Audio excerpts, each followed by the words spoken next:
11th NCERT PDF. इस question में हमें कुछ रिएक्शंस दी गई है जिसको हमें बैलेंस करना है, उनके प्रोडक्ट्स लिखने हैं। तो हम क्या करते हैं, सबसे पहली रिएक्शन से देखते हैं BF3 + LiH। तो इस केस में जो हमें प्रोडक्ट मिलता है वो हमें मिलता है, वो होता है B2H6 + LiF।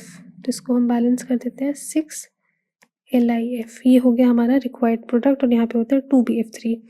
फिर हमसे पूछा गया B2H6 की रिएक्शन वाटर के साथ कराएंगे। तो जब हम B2H6 की रिएक्शन वाटर के साथ कराते हैं तो हमें मिलता है बोरिक एसिड, जिसका फॉर्मूला होता है H3BO3, प्लस हमें मिलती है हाइड्रोजन गैस जो इवॉल्व होती है। नेक्स्ट हमसे पूछा गया कि अगर हम NaH की रिएक्शन B2H6 के साथ कराएंगे, तो NaH की रिएक्शन B2H6 के साथ जब हम कराते हैं तो हमें मिलता है 2Na, साथ में हमें मिलता है BH4-। ये हो जाता है हमारा रिक्वायर्ड प्रोडक्ट।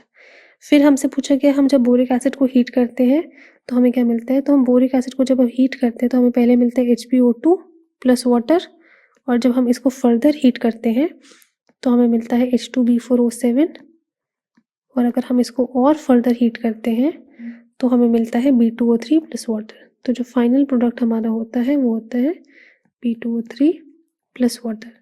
फिर हमसे पूछा गया कि अगर हम एल्यूमिनियम का रिएक्शन NaOH के साथ कराएं, तो अगर हम एल्यूमिनियम का रिएक्शन NaOH के साथ कराते हैं तो हमें एक कॉम्प्लेक्स कंपाउंड मिलता है जिसका फॉर्मूला होता है 2NaAlOH4, और साथ में कौन सी गैस इवॉल्व होती है, साथ में होती है हाइड्रोजन गैस इवॉल्व।